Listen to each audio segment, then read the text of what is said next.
Assalamualaikum warahmatullahi wabarakatuh. Perkenalkan, nama saya Laila Utiani Putri dengan NPM A1J022039. Saya berasal dari Prodi Pendidikan Non-Formal Universitas Bengkulu.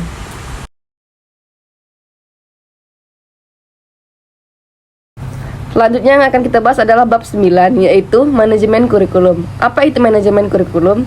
Baiklah, di sini saya akan menjelaskan apa itu manajemen kurikulum. Yang pertama, konsep dasar manajemen kurikulum merupakan salah satu komponen yang memiliki peran strategis dalam sistem pendidikan. Kurikulum merupakan suatu sistem program pembelajaran untuk mencapai tujuan institusional pada lembaga pendidikan. Pengertian manajemen kurikulum merupakan suatu sistem pengelolaan atau penataan terhadap kurikulum secara kooperatif, komprehensif, sistematik, yang dijadikan acuan oleh lembaga pendidikan dalam rangka mewujudkan ketercapaian tujuan kurikulum atau tujuan pendidikan. Selanjutnya adalah ruang lingkup manajemen kurikulum. Ruang lingkup manajemen kurikulum adalah bagian integral dari kurikulum tingkat satuan pendidikan dan manajemen berbasis sekolah.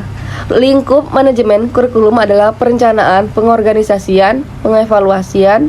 Menurut Rusman, manajemen kurikulum merupakan bagian integral dari kurikulum tingkat satuan pendidikan KTSP dan manajemen berbasis sekolah MBTS. Yang pertama kita akan bahas adalah kurikulum tingkat satuan pendidikan, yaitu KTSP. Mengutamakan untuk merealisasikan dan merelevansikan antara kurikulum nasional dengan kebutuhan daerah dan kondisi sekolah yang bersangkutan, sehingga kurikulum tersebut merupakan kurikulum yang integritas dengan peserta didik maupun lingkungan di mana sekolah itu berada. Dan ada pun juga prinsip-prinsip kurikulum KTSP.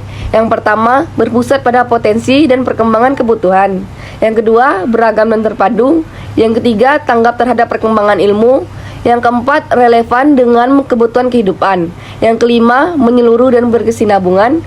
Yang keenam, belajar sepanjang hayat. Dan yang ketujuh adalah seimbangan antara kepentingan nasional dan kepentingan daerah. Penyusunan kurikulum dapat dilakukan oleh satuan pendidikan dengan berdasarkan pada standar kompetensi lulusan, standar isi, standar kompetensi dasar yang dikembangkan oleh Badan Standar Nasional Pendidikan, yaitu BSNP. Selanjutnya adalah manajemen berbasis mutu sekolah, MBS.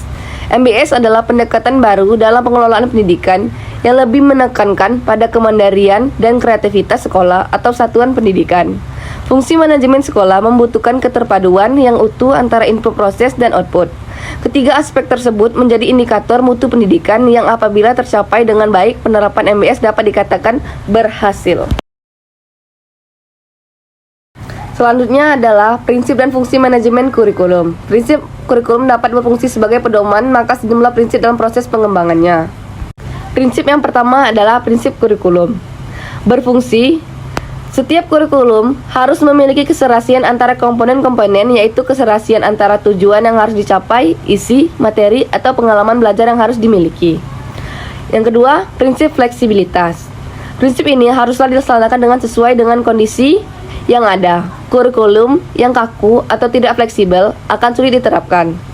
Prinsip fleksibel memiliki dua sisi, yaitu pertama, fleksibel bagi guru.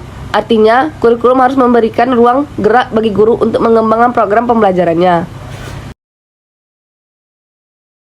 Lalu yang selanjutnya adalah fungsi manajemen kurikulum. Yang pertama, meningkatkan efisiensi pemanfaatan sumber daya kurikulum. Yang kedua, meningkatkan keadilan. Yang ketiga, meningkatkan relevansi. Yang keempat, meningkatkan efektivitas kerja. Yang kelima, meningkatkan partisipasi masyarakat dalam pengembangan kurikulum. Selanjutnya adalah komponen kurikulum. Fungsi pendidikan adalah sebagai suatu alat untuk mencapai tujuan pendidikan. Tentunya perlu juga alat untuk penunjang agar terjadinya komponen tersebut. Komponen yang pertama adalah tujuan yang ingin dicapai oleh pendidikan, berhubungan dengan arah atau hasil yang ingin dicapai atau yang diharapkan. Tujuannya terdiri atas tujuan nasional, tujuan institusional, dan tujuan kurikuler. Yang kedua, isi kurikulum. Isi kurikulum menyangkut semua aspek baik yang berhubungan dengan pengetahuan maupun materi pelajaran yang biasanya tergambar pada isi mata pelajaran yang diberikan aktivitas dan kegiatan siswa. Yang ketiga, metode strategi pembelajaran berkaitan dengan upaya yang harus dilakukan dalam rangka pencapaian suatu tujuan. Yang keempat, evaluasi pembelajaran merupakan komponen untuk melihat efektivitas kerja pencapaian tujuan dalam konteks kurikulum. Evaluasi dapat berfungsi.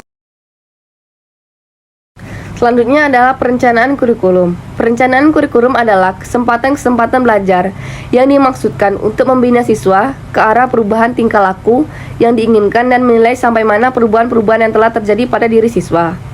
Lalu, perencanaan kurikulum berfungsi sebagai pedoman atau sumber individu yang diperlukan media pembelajaran yang digunakan, sumber biaya, tenaga, prasarana yang diperlukan dalam sistem monitoring dan evaluasi. Model implementasi kurikulum. Model implementasi kurikulum menjadi 3 bagian. Yang pertama, the concept-based adaptation, yaitu sebuah model yang dilakukan dengan mengidentifikasi tingkat kepedulian guru. Yang kedua, mode Lightward, memfokuskan pada guru. Asumsi model ini, setiap guru mempunyai kesiapan yang harus berbeda. Implementasi proses timbal balik, pertumbuhan dan perkembangan dimungkinkan adanya tahap individu yang identifikasi. Yang ketiga, model Tori, yaitu menggugah masyarakat mengadakan perubahan. Dengan model ini diharapkan adanya minat guru, pemanfaatan perubahan.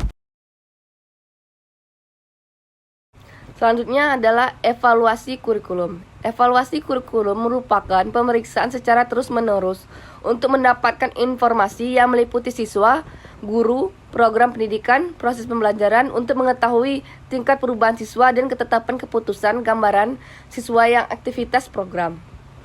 Baiklah, itu saja yang dapat Laila sampaikan. Apabila ada pertanyaan atau teman-teman bingung, teman-teman boleh komen di bawah ya. Wassalamualaikum warahmatullahi wabarakatuh.